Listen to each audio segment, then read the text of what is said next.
Kamantoota daawwattoota chaanalii akka Ingiliffaa Oromic akkam nagaa keessanii bakka jiraattan yeroo dheeraadhaaf yeroo fagoodhaaf ji'a baay'eedhaaf sin harkaa baree ture. Yes dhugaadha wantoota baay'eetu feesna qole yookaan immoo waa baay'eetu waan gargaaratti isinirraa na hambise malee akkanaan isinirraa hafeeti miti. Anyhow amma booda sagantaa keenya akkuma duraanitti walitti deebinee jira. Guyyaadha kan isin barsiisuu deemu barumsa spoken jechuudha. Guyyaan kun wixata waan ta'eef guyyaa wixataa akkuma isin beektan barumsa spoken barumsa garaagaraa vocabulary fi akkasumas immoo spoken walitti dabalate.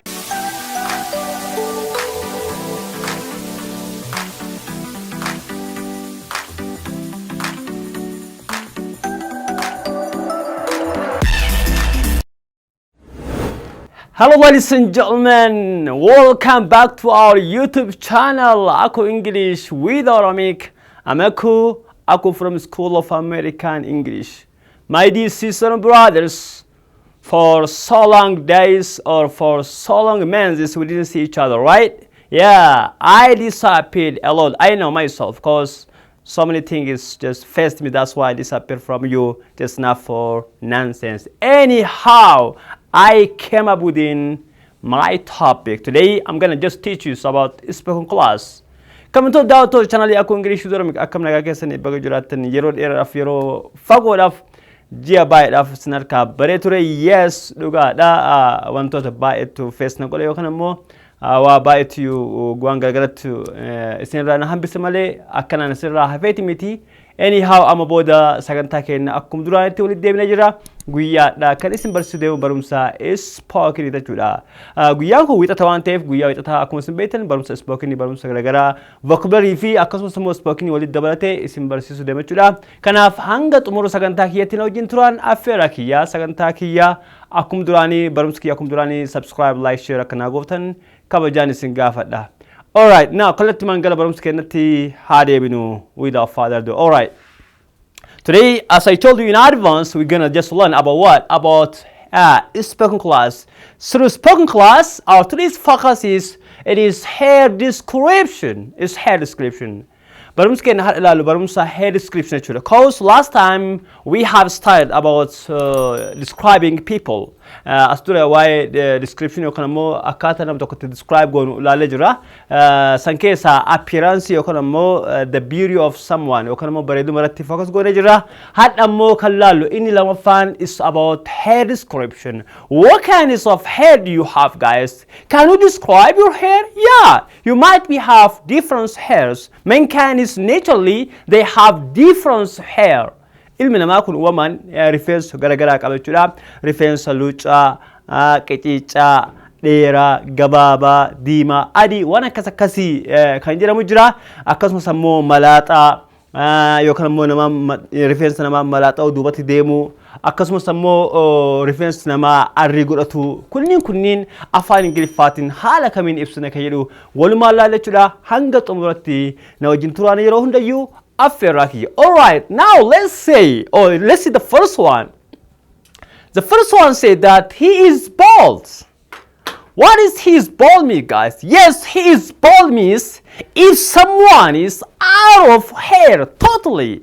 If his hair is shaved by different machine, or if naturally has out of hair, we can say he is bald. Namni tokko uumamaan yookaan immoo uumamaan ta'uu danda'a yookaan immoo cirachuu danda'a. Walumaa galatti mataa yookaan immoo heerii isaarraa rifeensi yoo hin jiraatin we can say he is bald. Jecha itti barraa'ee he is bald jedha fakkaata garuu immoo he is bald miti. It's what it is, he is bald jennaan jechuudha. Yeroo dubbifnu bald sun ta'in is bald. Sometimes in English language, the way we write the words and the way we pronounce it actually is differ. Yeroo baay'ee akkaataa itti barreessinuu fi akkaataa itti dubbifnu is garagara jechuudha. So you can say, don't say bald akka jenne, we can say he is bald. He is bald. If you saw one of your friends while he got shaved hair, you can say he is bald. Nama tokko rifeensa yeroo cirate yookaan immoo malaaxaa ta'e yoo agarte maataani he is bald. Or you can say she is bald. Or you can say my dad, my brother, my sister is bald jechuu hin dandeetta jechuudha. Alright. Mee karaa biraatiin ka halaalu kan biraa immoo you can say your hair is uncombed. Your hair is what? your hair is unkempt. Let's say if your hair is a kind of mixing, not good, attractive, you can say to someone, hey bro, please just comb your hair. Your hair is unkempt. Nama tokkoon fakkeenyaaf rifeensa baay'ee filamaa yookaan kan taate jechuudha wal keessa akka ta'u taate seeraan kan hin taane yoo ta'u taate disorder yoo ta'e we can say mataan your hair is unkempt tan your hair is unkempt jechuun rifeensi kee hin filamne jechuudha. So you can mataan kanaaf filadhu jechuudha baadhi mataan you can say comb your hair you can say comb your hair jechuun rifeensi kee filadhu jechuudha. Jechi kaamin kun hiika baay'ee qaba. Hiika lama qaba. Beekaman tokko filachuudha, tokko immoo filuudha jechuudha. Kanaaf iyyuu noun illee verb illee ta'a jechuudha. Noun illee verb illee ta'a jechuudha. So we can say your hair is unkempt. Please comb your hair. Akkaataan tu dubbiin jecha kana comb hin jennu. Comb hin jedhamu. Comb hin jedhamu. You can say biin kun asimmaadha. Always when the word or when the letter B comes after M, this B is what? Silence. Yeroo hunda you qubeen B kuni M taane dhufnaan maadha hin dubbatu silent ta'a jechuudha. You see guys, you can say calm. You can say look. Dumb. You see guys, you can say calm. You can say lamb. Kun illee B maadha hin dubbatu kun illee hin dubbatu. You can say dumb, you can say lamb, you can say calm. Don't say comb or comb. Akan jenna jechuudha. So you can say your hair is what? Uncombed. Negative jechuudha. So you can say comb your hair jechuudha. Rifeensi kee hin filamne rifeensi kee filadhu jechuudha. Alright. The next one is he has a shaved hair. Actually this phrase or these expressions have the same meaning with the first one. We can say he is bald or we can say he has a shaved hair. When you say that he has a shaved hair means if someone has no hair on over his head, you can say he has a shaved hair. He has a shaved hair tun in reference hin qabu jechuudha. Kanaan tokkuma jechuudha. Kuni garaagarummaa qaba malee almost tokkuma jechuudha. So you can say he has a shaved hair. Okay, inni rifeensa yookaan immoo rifeensa hin qabu jechuudha kan isaa jechuudha. He has shaved hair. Okay, shave jechuun yeroo baay'ee kan isaa cirachuu. First time you can say you will shave your armpit. Armpit jechuun rifeensa bobaa jalaati. Shave goota jechuudha. Sometimes you will shave your sideburn or your beard yookaan immoo rifeensa kee kan asirraa shave goota. Yeroo tokko immoo you can say cut. You can say trim jechuudha qannasu jechuudha. So you can say he has shaved hair jechuun gabaabinaa jechuudha. Inni rifeensa hin qabu jechuudha. He has shaved hair. That means he is bald jechuudha. Or you can say he is balding jechuudha. Alright. He has shaved hair jechuun inni rifeensa qabu jechuudha. That means kan biraa immoo he has disshaved jechuudha. Disshaved jechuun hin ciranne jechuudha. Disshaved jechuun faallaa kanaa jechuudha. Asirratti disii qofa dabalu jechuudha. Okay, the next one is he has dyed his hair. He has what? He has dyed his hair. Now when you say that, what does it mean that when you say that he has dyed his hair means? He has dyed his hair means if someone has got or if someone just colored his hair in different color with different colors like red, white, black, absolutely black, or I mean very black, or brown or blondie, we can say he has dyed his hair. Actually here the meaning of dyed means we can say by another English we can say colored. We can say he has what? He has colored his hair. He has colored his hair means he has dyed his hair with different what? With different color actually. Let's say mostly the young guy or the young people, they dye their hair. Okay, they dye what? They dye their hair by using different color, right? Namoonni baay'een rifeensa isaanii yeroo qalama dibachuu barbaadan qalama garaagaraa dibatan jechuudha. Kanaafiyyuu inni qalama rifeensaa qalama dibate fakkeenyaaf gurraachesse yookaan immoo addeessa diimessa jechuu barbaadde maataa we can say he has dyed his hair jechuun walumaa galatti inni rifeensa isaa qalama dibate jechuudha. Afaan Ingiliffaatti walumaa galatti inni qalama dibate jechuu barbaadnu maal jechuudha. We can say he has what? Dyed his hair. Or yoo ishte immoo we can say what? She has dyed her hair natural. She has dyed hair yoo ishii ta'e jechuudha. Bakka kanuma qofa hair gochuudha jechuudha. She has dyed hair. Kanaaf jechuun dye jechuun jechuudha qalama dibachuu jechuudha. Hey bro, have you ever just dyed your hair? No, really? Why for? It's forbidden? You don't want to just dye your hair? I think it's forbidden, right? It's not permitted in the religious, right? It's not permitted in the religious, right? Especially most of us, if our hair is, gray or silky hair, if we have a white hair, just we feel, all right? We feel shy, right? We feel shy. I don't know what's wrong with it. Actually, it's okay, man. Yes. Yeroo baay'ee namoonni rifeensa isaanii addaatu rifeensa isaanii gurraachesfachuudhaaf waan akkana godhan jechuudha. Anyhow, we can say he has dyed his hair jechuun inni rifeensa qalama gurraacha yookaan immoo qalama adii dibata jechuudha. The next one is she has going gray hair. You see, guys, she has going gray hair. She has going gray hair means if someone's hair is turning to white, okay, maybe depending on the age, or maybe sometimes it will happen without age, all right? Mostly we can see even nowadays on the young guys, if your age is about 18, 17, or even sometimes 10, maybe sometimes nature, right? So we can say he has going gray hair. He has going gray hair means, but mostly you can see on the people, their ages in the middle of age, or distant, or you can say elder people. Umri nama tokko 80 ol 70 ol 60 ol yoo ta'e yeroo baay'ee maal godhata arrii godhata jechuudha. You can see a white hair in our fathers. You see? Arrii adii yeroo agartu maataani yookaan immoo nama tokkotti dargaggeessa illee haa ta'u, okay by the way, dargaggeessa illee haa ta'uti rifeensi isaa yoo addaataa jiraate yoo agarte arrii lamaa sadii yoo agarte you can say rifeensi isaa laalu maataan hey bro, you have going gray hair tan. You have going gray hair. Or you can say, yo, she more rifeensi addaataa yoo jechuudha maataan she has going gray hair. Inni rifeensa arrii godhataa yoo jechuudha maataa he has going gray hair. Or you can say why a bucket has or but you can say my father has going gray hair. If you want to talk about your mom, if you saw a white hair over your mom hair, you can say my mom has going gray hair. You can say my mom has going gray hair. Had kia rifeensi addaataa jira arrii godhataa jirti jechuudha. So arrechuma jechuudha we can say gray, or sometimes it's called what? Silky leen jedhama jechuudha. Sometimes called what? Silky hair. Silky hair jechuun rifeensa adii jechuudha yookaan immoo rifeensa arrii jechuudha. So she has going gray hair jechuudha walumaa galatti maalidha? Inni yookaan immoo isheen rifeensi maal ta'aa jira? Addaataa yookaan immoo arrahaa jira jechuudha. All right. Now the next one is he has receding hairline. He has what? He has receding. Guys, what is receding means? He has receding hairline means if someone's hair is just go back. You see? If someone's hair is what? If someone is just go back from the normal place.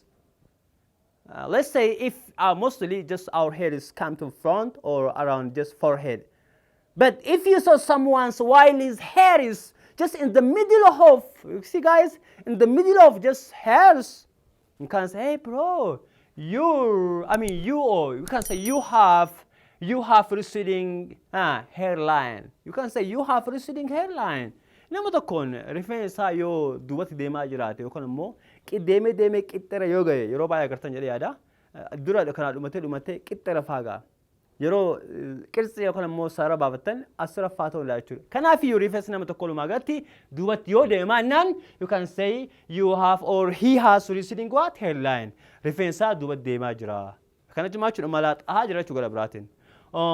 Malaaxaa malee uumamaan iyyuu wanni akkasii nama akkasii qabullee hin jiru jechuudha. Garuu yeroo baay'ee malaaxaa fakkaata jechuudha. Yoo ammoo ati naachuu barbaadde maataan as fakkeenya kana fakkeenya hamma rifeensi kee duubatti deemaa jira naachuu barbaadde maana itti for instance. You can say you as you gote as have you gote actually. You have receding you have receding what? Hairline. You can say you have receding hairline. Rifeensi kee malaaxaa jira. Would you say it again once, Jeremy? You have receding hairlines. That's it. You got it. Great job. All right. You can say you have receding hairline. Amma boda.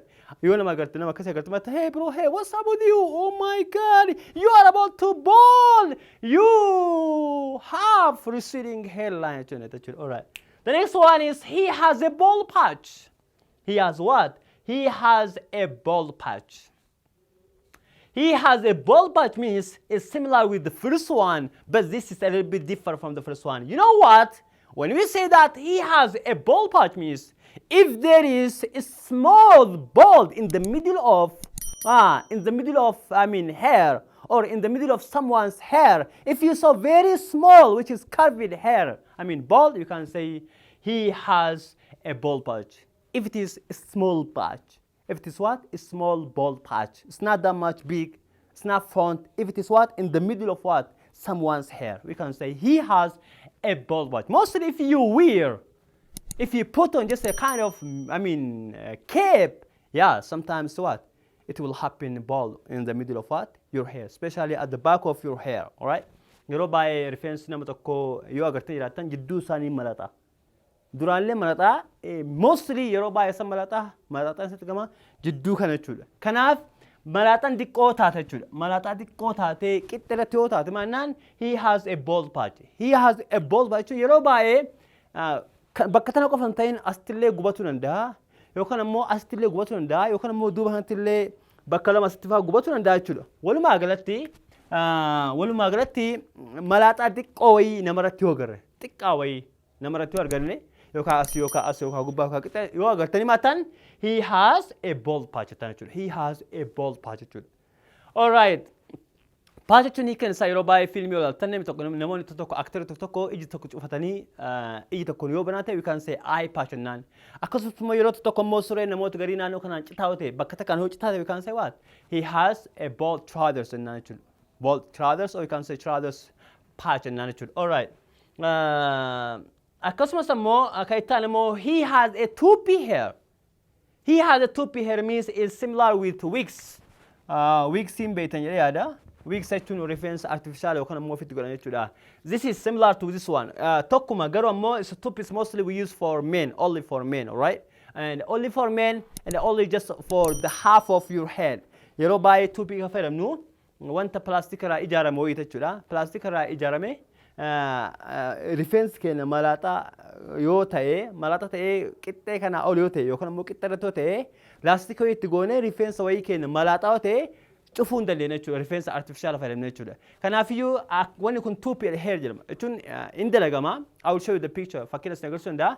Hin qophaa'ee dhufaa gubbama kaa'uu bicha jechuudha. Yoo asii malaxaa taatee kana gubbaa kennan nama rifeensa qabu fakkaata jechuudha.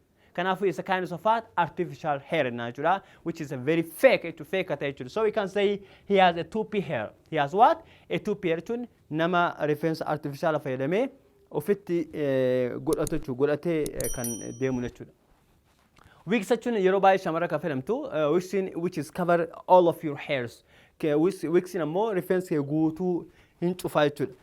Toopy ammoo qixxee kana bichaa cufa jechuudha. Qixxee kana bichaa cufa yookaan ammoo bakka wanniin yookaan ammoo malaxaa ta'e qofa cufa jechuudha. Toopy jechuudha. Garuu wigs maadha akkuma uffataatti fira kaan akkuma rifeensatti kaatanii deeman jechuudha. That's the difference. The next one is what would you like to have done today? Fakkeenyaaf barber. Bakkeen itti rifeensa ciratan barber shop jedhama yookaan ammoo barber house jedhama. Nama ammoo rifeensa cirammoo we can say barber jechuudha.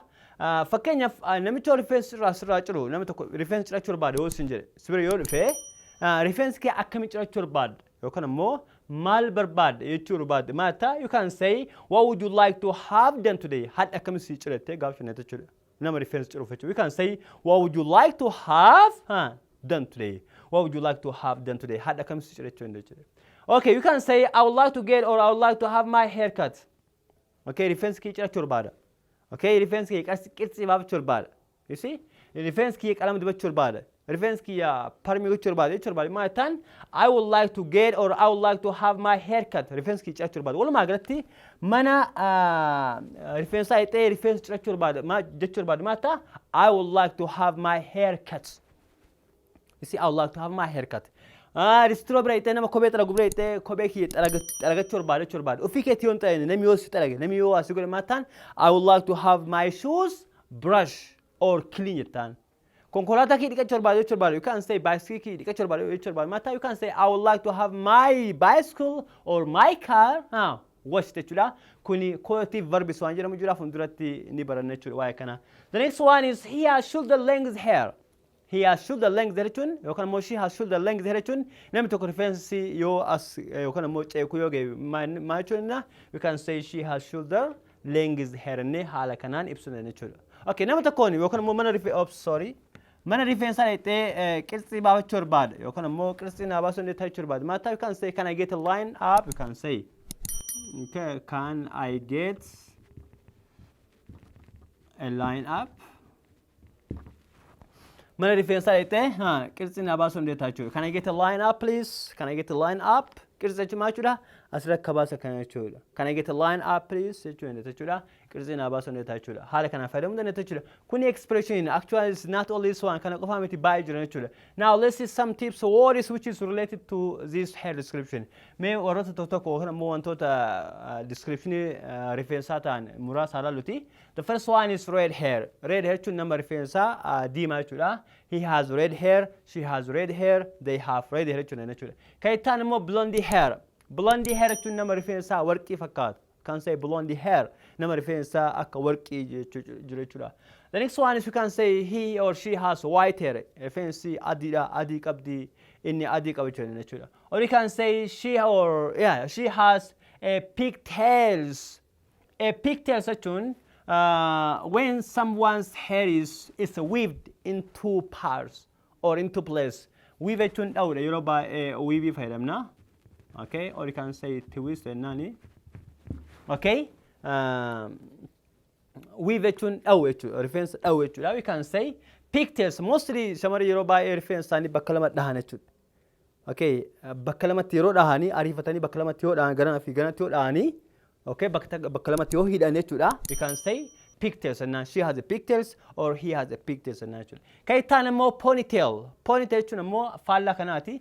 Rifeensi keessan bakka takkatti yoo dhoofte yookaan immoo bakka takkatti yoo hiite jechuudha. Akkanatti walitti qabdee bakka takkatti yoo hiite rifeensi kee guutuu is what? She or he has what? Pigtails and naturally. Kan itti aanu immoo dandruff. Dandruff jechuun is is a very white spot which is found in your hair, especially if you do not just wash your hair, then not, okay? It's a very white stuff. One dandruff for dandruff is for one surface kaitana mo clippers mo machine reference tinchiran kun madama is called clippers naturally machine reference kun madama is called what? Clippers actually.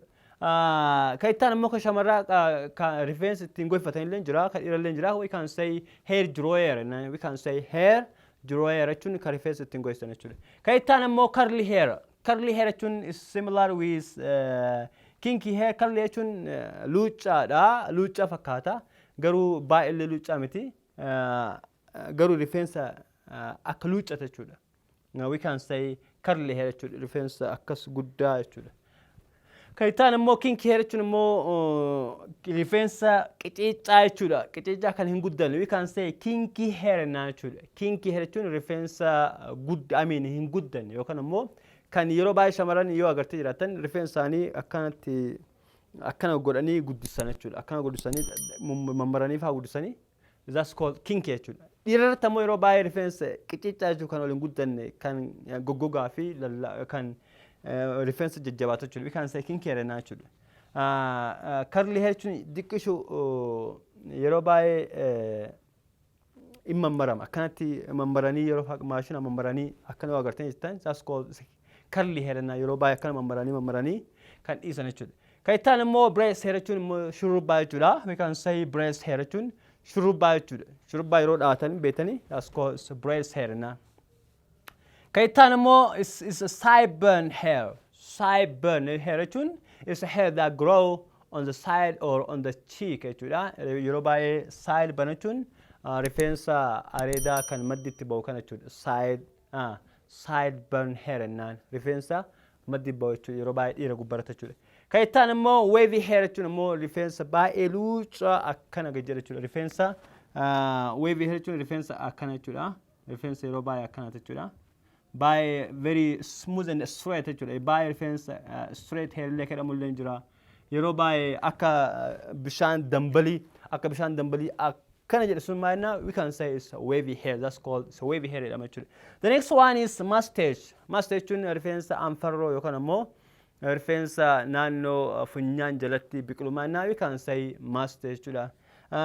Actually rifeensi baay'ee jira, rifeensi baay'ee jira, rifeensi baay'ee jira, rifeensi gosa rifeensa baay'ee jira. Okay, kan ittaanu mustache jechuun kan rifeensa irra biqilu. Kan ammoo funyaan keessa biqilu hin jira. We can say nose hair naani waa'ee nose irratti hin baranna. Nose hair naani. Nose hair jechuun rifeensa funyaan keessatti biqilu jechuudha. We can say nose hair. Bakkeen kun maal Ingiliffaa nostril jedhama. We can say nose hair. Kan ittaanu ammoo we can say chest hair jechuun jira.